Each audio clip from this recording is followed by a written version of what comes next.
क्या तेजस्वी यादव करेंगे पिता वाली गलती दोहराने से इनकार? नमस्कार, वॉच न्यूज देख रहे हैं आप और मैं हूं आपके साथ तान्या सिंह। देखिए, बिहार की सियासत में इस बार एक नया मोड़ दिख रहा है। सवाल उठ रहा है कि क्या तेजस्वी यादव वही रास्ता चुनेंगे जिस पर चलते हुए उनके पिता लालू प्रसाद यादव ने दशकों तक राजनीति पर राज किया, या फिर वो उस गलती से बचते हुए एक बिल्कुल नया फॉर्मूला आजमाने जा रहे हैं। दरअसल तेजस्वी इस बार विधानसभा चुनाव में सत्ता हासिल करने के लिए अपने पिता की छवि का इस्तेमाल तो कर ही रहे हैं, लेकिन साथ ही साथ अपनी रणनीति को अलग रंग रूप भी दे रहे हैं। लालू यादव करीब 40 साल तक बिहार की राजनीति के सबसे बड़े चेहरे रहे।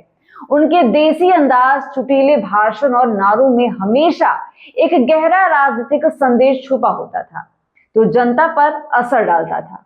लेकिन उनकी राजनीति में सबसे बड़ी गलती थी सिर्फ MY समीकरण, यानी मुस्लिम यादव वोट पर ज्यादा भरोसा करना।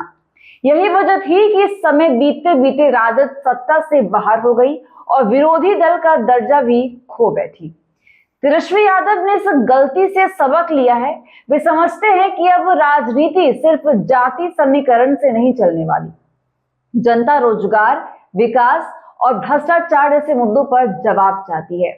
हाल ही में खत्म हुई उनकी बिहार अधिकार यात्रा इसी नई सोच की झलक दिखाती है।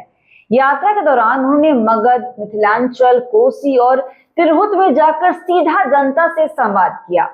जहानाबाद से शुरू हुई यात्रा में उन्होंने मतदाता सूची और वोटर अधिकार पर जोर दिया। उन्होंने NDA पर राहुल गांधी के अधूरे अभियान को कॉपी करने का आरोप लगाया और उसे आगे बढ़ाने का दावा किया। नीतीश कुमार के गढ़ नालंदा में उन्होंने भ्रष्टाचार, शिक्षा और स्वास्थ्य को मुद्दा बनाकर सीधा हमला किया। यह उन्हें पता था कि वोट बैंक पाना आसान नहीं होगा, इसीलिए उन्होंने लोहे को लोहे से काटने की रणनीति अपनाई। वहीं मोकामा में उन्होंने मन से कलम बांटकर संदेश दिया कि नई पीढ़ी का भविष्य हथियार से नहीं, शिक्षा से सुधरेगा। उन्हें सलाहकार संजय यादव ने इस मीडिया में और भी स्पष्ट किया।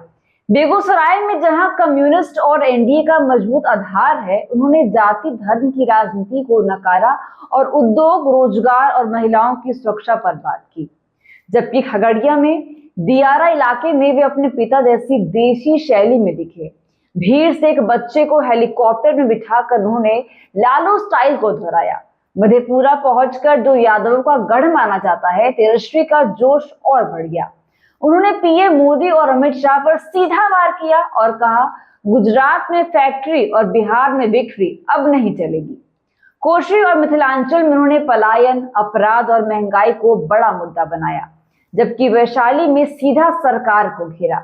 उनका मकसद साफ है, सिर्फ मुस्लिम यादव वोट से सत्ता नहीं मिलेगी। इसीलिए उन्होंने A to Z फॉर्मूला अपनाया है, जिसमें हर वर्ग को जोड़ने की बात है। यही उनकी रणनीति को लालू से अलग बनाता है। हालांकि चुनौती भी कम नहीं है। लालू परिवार इस बार एकजुट नहीं दिख रहा। बड़े बेटे तेज प्रताप यादव अलग राह पर हैं और बेटी रोहिणी आचार्य भी नाराजगी जता चुकी हैं।